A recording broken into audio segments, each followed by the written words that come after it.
Em primeiro lugar, eu queria dizer que, dificilmente, quando nós organizamos evento aqui na UFAC, eu participo das mesas. Então, geralmente, eu não me convido para as mesas dos eventos que eu mesmo estou organizando, tá?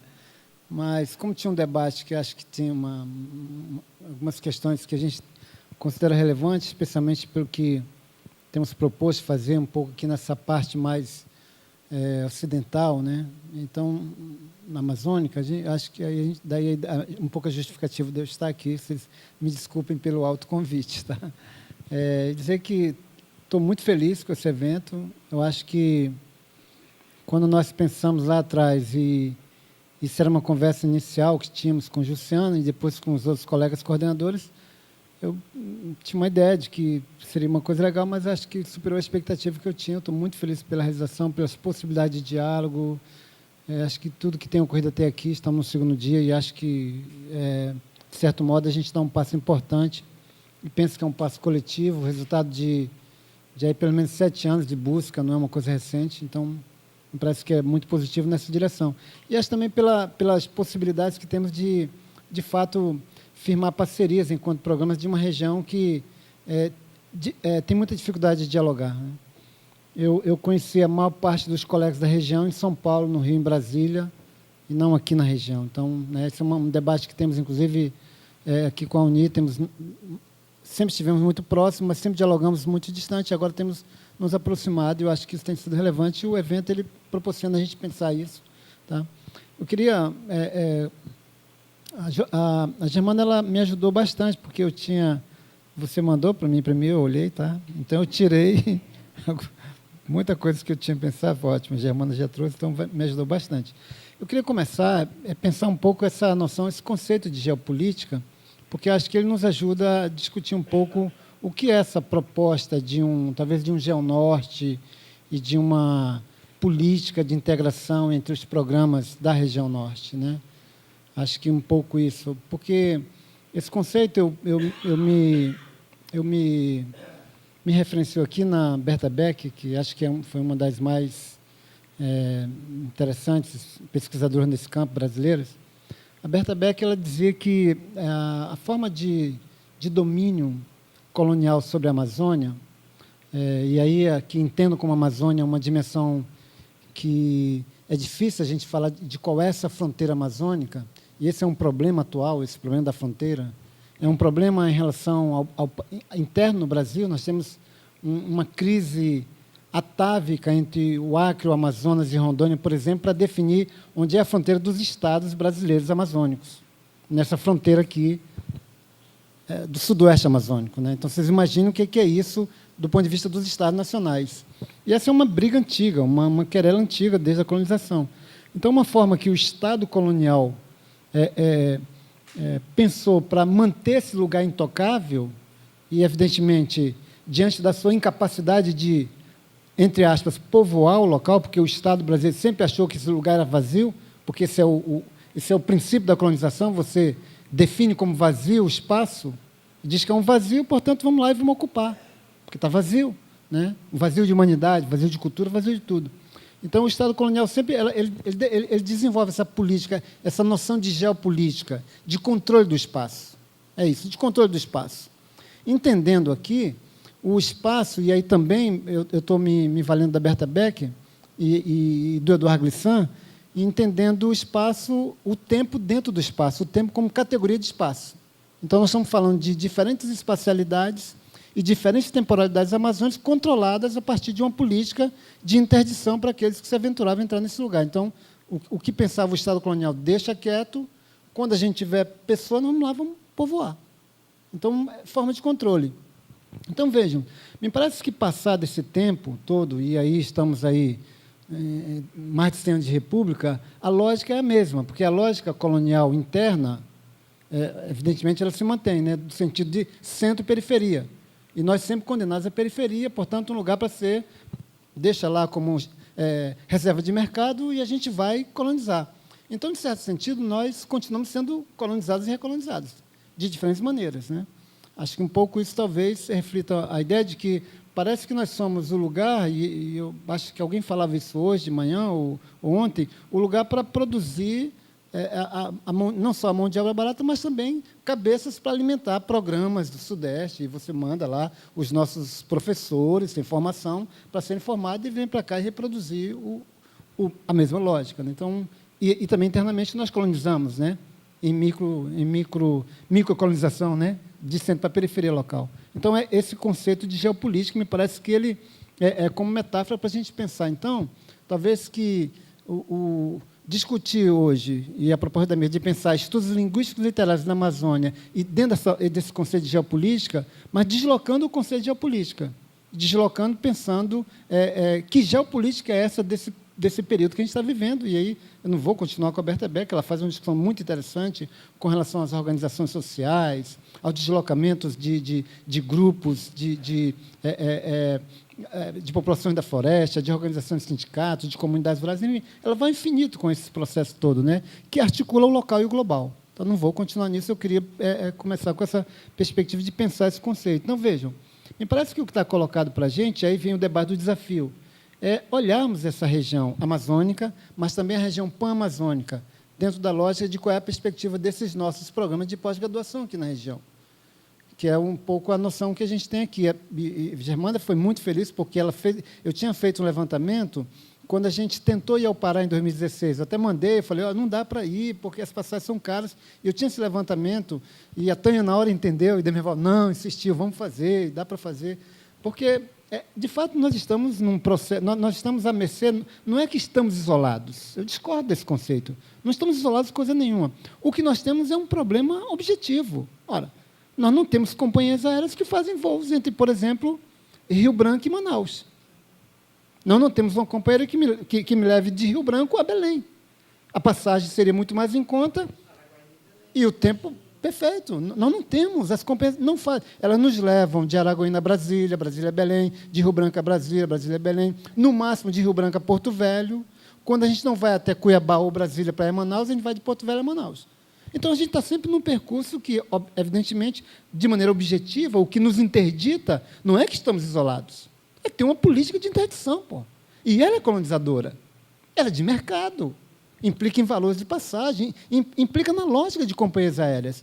E não temos tido peso político, os nossos parlamentares, governantes, ou não têm interesse, ou não têm essa compreensão. O fato é que, de tempos em tempos, eles falam alguma coisa. Olha, vamos lá nas agências, como se fosse um problema da agência, mas não é, é um problema do Estado. Você tem que resolver com o Estado. E esse é um debate que a gente não vai resolver aqui. Então, não estamos isolados. Então, me parece que nós temos, olhando quais são os desafios, de pensar de que maneira nos articulamos pensando essas diferentes Amazônias. E aí o Foster me cedeu. O Foster é um colega nosso que tem um trabalho aqui na região da fronteira MAP, que é essa região da fronteira trinacional, Brasil, Peru, Bolívia, né? MAP no sentido de pensar a região de Madre de Dios, Acre, Brasil, e Pando, Bolívia. Tá? Então, ele mostra para a gente uma possibilidade de Amazônia, pensando as Amazônias. Tá? Então, quem se aproxima dessa fronteira, do ponto de vista de pensar? Nós temos políticas, eu acho que a abordagem está sendo feita, talvez a construção e o amadurecimento que teve, esse aprofundamento que vocês tiveram, e os acertos feitos em Belém, que serve de referência para a gente, mas de que maneira a gente também pode se alimentar disso, olhando para essa fronteira, porque nós nos aproximamos dessa fronteira. Então, talvez nós, a UFAC e a UNI, estão mais próximas dessa fronteira. O que vale, evidentemente, para outros programas, eu fiz o levantamento exatamente para pensar um pouco, para construir essa minha fala. Veja, das Amazônias, das nossas fronteiras. O Amazonas é com o Peru, a Colômbia e a Venezuela. O Pará é com Suriname e Guiana. Rondônia está próximo aqui da gente, é com a Bolívia. Roraima, com a Guiana e a Venezuela. Vejam, nós temos aqui milhares de quilômetros, centenas de línguas, uma infinidade de culturas, uma diversidade étnica, linguística e cultural extraordinária. E nós continuamos olhando no sentido norte-sudeste. Nós continuamos olhando nessa perspectiva, na lógica pautada pelas companhias aéreas de hoje, pela lógica do Estado colonizador de hoje interno, mas pela lógica da colonização também do sistema colonial. Me parece que a gente tem e não somos latino-americanos. Só somos latino-americanos quando é conveniente? Mas, se não somos latino-americanos, nós somos o quê? Evidentemente que é preciso fazer a crítica da latinidade americana. Nós somos americanos, dessas múltiplas Américas, dessas múltiplas possibilidades. E me parece que é nesse diálogo que a gente tem um campo de fortalecimento. Eu penso que, aí eu concordo com a Germana, tem um viés de internacionalização aí, de um desafio de internacionalização, que eu não tenho dificuldade. Por exemplo, a Chavarria está aqui. Acho que a Chavarria deve vir há uns 10 anos aqui. Desde que a gente começou a fazer o simpósio, ela vem como parceira. Ana Pizarro vem do Chile para cá. A gente tem um diálogo muito grande com o pessoal do Peru, da Bolívia, e um contato com intelectuais dessas regiões que têm vindo ao Acre e temos produzido coisas interessantes. Mas é preciso que a gente, enquanto programa, consolide parcerias. Não temos parcerias consolidadas. Você entende? Então, esse desafio está colocado. Então, de que maneira a gente pensa os nossos... ajustar internamente os problemas internos, e temos uma avaliação agora para isso. Hoje, pela manhã, acho que a reunião foi muito boa, para a gente pensar os nossos gargalos e resolver os nossos gargalos, mas olhar para o horizonte e olhar para esse outro lado, talvez virar um pouco de costa para o Sudeste. Não digo que nós somos parte do país, de uma narrativa de país, mas nós podemos produzir outras narrativas. Eu não digo desmontando as fronteiras, né, porque nós vivemos num lugar de muitas fronteiras. Em 2012, a Edna Castro veio aqui e fez uma conferência maravilhosa para dizer, bom, está todo mundo falando de ciência sem fronteira, inglês sem fronteira, espanhol sem fronteira, português sem fronteira, mas nós vivemos num lugar que é marcado pela fronteira, que é a Amazônia. Então, nos reconhecendo como parte dessas múltiplas fronteiras, eu proporia, e a minha proposição nesse sentido, é que a gente olhe para essas nossas fronteiras, onde estão os nossos estados, os nossos programas, latino-americanas, pan-americanas, pan-amazônicas. Temos 9 estados nacionais na Amazônia, incluindo lá o estado francês ainda, a Guiana Francesa, né? É um problema mal resolvido ainda, mas o fato é que temos 9 estados amazônicos. Então, não estou pensando de uma Amazônia no norte do Brasil, mas de uma pan-Amazônia, de uma coisa extraordinária, que potencializa os nossos programas. E pensando nessa lógica de fato, deslocar olhares, deslocar perspectivas. Porque foi interessante ouvir a Coca, a Chavarria aqui, né? Porque, vejam, a dificuldade que tem, e nós sabemos disso, na pós-graduação, os nossos colegas das fronteiras. Nós acabamos de sair de um simpósio em Lircay, aqui no Peru, onde é evidente que eles querem parcerias para promover a pós-graduação. Parcerias onde a gente vai lá levar o que temos e receber deles o que não tem para esses programas. Eu acho que é um desafio para a gente nessa direção de construção de um olhar, que é no sentido da internacionalização, mas que é também no sentido que eu penso muito mais de uma nacionalização. Eu não sei qual é a diferença que tem entre nós, por exemplo, e os nossos colegas da Universidade de Pando, aqui, que nós atravessamos o Rio Acre, estamos na Universidade de Pando. Não vejo qual é a diferença. No entanto, eu vou até Porto Alegre e sei qual é a diferença que tem entre nós e a URGS, por exemplo. É gritante. Então, nós temos muito mais similitudes, semelhanças, coisas em comum com a Universidade de Pando do que com a URGS. Você entende? Então, com quem é que nós nacionalizamos? Que desafio está colocado para a gente no sentido de consolidação, de fortalecimento? Eu acho que é essa pauta necessária. E é uma pauta que evidentemente, coloca a fronteira como... Eu gosto de uma construção de espaço feita pelo Walter Benjamin, que diz que é necessário substituir a fronteira, o conceito de fronteira, que é espacial, pelo conceito de limiar, que também é espacial. Mas, diferente da fronteira, o limiar te conecta. É um lugar de conexão. Então, nós não ignoramos as fronteiras, mas pensamos as fronteiras como um lugar de conexão, de encontro, de início, de possibilidades. Eu acho que esse é um desafio interessante. Com essa lógica de ajuste, de arrumação da casa, nessa direção, de pensar meta, mas de pensar como nós, na perspectiva regional, e aí um desafio para o Geonorte, olhamos para as nossas fronteiras e começamos a construir diálogo nos limiares que estão colocados para a gente. Eu pensei algo assim, para, de fato, a gente, talvez, propor uma pauta macro, uma pauta como um projeto piloto, enfim, nessa direção. Tá? Eu dei uma olhada muito rápida e muito breve de qual é a construção. E a Germana fez uma leitura, eu tinha proposto algo parecido, olhando qual é a composição de cada programa nosso. Tá?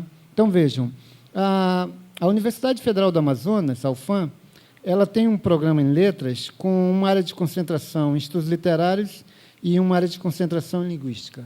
Tá? A Universidade, a UFPA, na mesma lógica, estudos literários e linguísticos com diferentes linhas de pesquisa, alinhavadas em torno dessas áreas de concentração. A Federal do Tocantins, a Universidade Federal do Tocantins, Araguaína, tem uma área de concentração, ensino e formação de professores, uma única área. A de Porto Nacional tem 2 áreas, estudo linguístico e literários, né? E depois vem as que são mais ou menos diferentes e se assemelham. A UEA, que é uma área de concentração de representação e interpretação artística e literária, a UNI, que está nesse processo de sugestão de difundir, de ter um programa único, né, que também está vivendo esse desafio de ter ajustes, e a nossa aqui, que trabalha com cultura e sociedade, com linguagem e identidade. Enfim, olhando, vejam como que, também nessa perspectiva, eu fico pensando, os programas têm faces diferenciadas dentro da área de letras e possibilidade de diálogos diferenciados. E eu creio que, no que a UFPA é forte, e aí com o doutorado, ela nos ajuda na capacitação, inclusive, de colegas que temos aqui, porque nós formamos, no último quadriênio, em 10 anos, nós temos 175 mestres. Aqui nós temos, para vocês terem uma ideia, professor da universidade, a Raquel, o André e a Francemilda, que estão na organização desse evento, desde o mestrado, eles são de um grupo de pesquisa, se tornaram professores, continuam de grupo de pesquisa, são responsáveis por esse acontecimento aqui e por outros que fazemos. Então, eles continuam, nós estamos nucleando para a gente. Embora que por 3 não conta muito, né? Parece que é mais por 4, por 5, quando tem doutorado. Mas nós temos professores nos institutos federais, alunos de institutos federais. Nós temos um grande grupo de colegas professores dentro da UFAC e em outras instituições, que poderiam, por exemplo, ver no que a UFPA é forte nesse campo.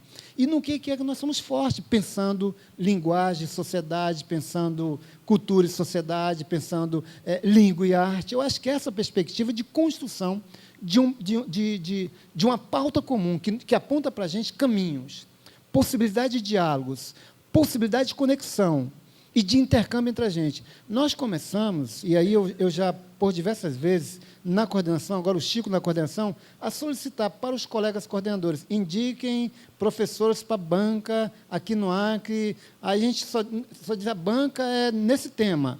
Já pedimos para a FPA, para a UEA, para a UNI, já pedimos para várias, já tivemos aqui o pessoal do Tocantins, Calê tem vindo aqui, o Edvige tem vindo aqui. Quer dizer, temos feito essa política, que é de nos conectarmos.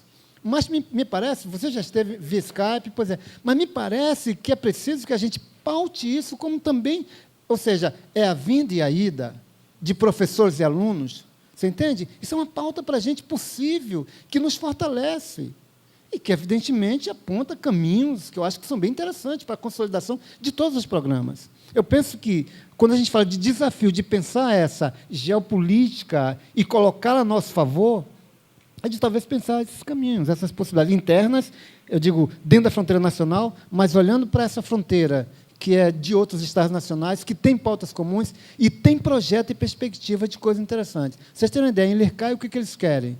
Que a gente vá com o que temos de língua portuguesa, em literatura portuguesa, em literatura brasileira, em língua brasileira. E lá eles têm question na universidade, eles têm as línguas hispânicas, quer dizer, eles têm um trabalho com línguas indígenas que vai ajudar os nossos alunos. Então, é essa troca que eles estão propondo. E me parece que, nessa fronteira, a gente vai ter aí N experiências possíveis para cada um de nossos programas. Um pouco essa é a inquietação que eu tenho tido e sabe, que eu queria propor aqui, nessa minha fala, para que a gente, talvez, mais do que vir aqui e colocar nossas preocupações numa mesa, a gente colocar no norte do Geonorte essa perspectiva, que é uma perspectiva sul-sul, né, meus caros? É o norte-sul-sul, né? Então, eu acho que isso nos ajuda a pensar de maneira política, de maneira, dentro de uma concepção que está colocada de fortalecimento e, evidentemente, de um ajudar o outro. Porque as fragilidades que temos individualmente, elas vão sendo compensadas quando nos juntamos e vamos também incorporando a experiência daqueles que têm dado certo. Eu acho que essa é a perspectiva. Porque eu acho que foi, Demerval falava hoje, né, a coisa do Nordeste, né, que se encontra, né, de maneira fácil. Você pega a rodovia e sai de estado em estado. Aqui não dá nem para hidrovia, né, meus caros? Aqui, mesmo que a gente tenha um inverno com o rio alagado até o extremo, são 30, 20, sei lá quantos dias, não dá nem hidrovia. Então, nós temos outros processos aí que eu acho que são interessantes. Eu acho que um pouco é essa a minha perspectiva de pensar. A gente, quer dizer, é conhecer essa fronteira, talvez mergulhar nessa fronteira dentro dos limiares. O último slide. O outro slide, André, o primeiro. Esse não é isso, André, tem um outro. Esse. Essa região aqui, para a gente, é uma região fundamental, que é a região do Vale do Ucaiali. É uma região incrível, incrível. A região de maior área de proteção ambiental, de maior cobiça, com diversas comunidades indígenas, a área de proteção ambiental hoje ameaçada pela possibilidade a prospecção em busca de petróleo, etc., essa coisa aí que é a meca do desenvolvimento, da loucura dos governantes regionais, peruanos, brasileiros, bolivianos, e de intervenção nas áreas ambientais, áreas indígenas, área de proteção ambiental, uma área fundamental para a gente, com grupos, escolas, universidades, na expectativa de parcerias com a gente, que podemos casar com a UNI nessa direção, porque estamos nessa fronteira, nós com a UNI, com a Bolívia. Eu acho que são possibilidades que temos. Como temos trabalho já com essa região, trabalhos interessantes, mais de 10 anos que a universidade tem, a Universidade do Acre, mas não temos o programa de letras, não temos o trabalho com a linguística, com a literatura nessa área, é preciso levar para essa área. Essa é uma área que tem organizações sociais incríveis, com propostas de educação popular incríveis, que servem como objeto de estudo para nossas teses e que, na hora da parceria que a gente poderia fazer com eles, inclusive de trazer professores para vir para cá, para oficinas, para trabalhos, quer dizer, a gente não faz. Portanto, essa ponte de consolidação que eu acho que é um caminho. Quer dizer, eu estou me referindo a uma fronteira aqui do Acre, da região do Acre. Há duas, são lugares distintos. Nós não chegamos aqui por estrada. Chegamos, se irmos até Lima e de lá pegarmos a estrada, né, que aí é uma loucura. Mas também é uma loucura a ideia de abrir uma estrada entre Cruzeiro do Sul, é completamente destruidor. Então, melhor que não tenha estrada. A gente tem que pensar alternativas sem a estrada. Então, esse é um debate que está colocado para a gente. Eu queria aqui colocar como, talvez, uma contribuição para a nossa reflexão, não só da mesa, mas também pela pauta do Geonorte. Tá? É isso. Obrigado.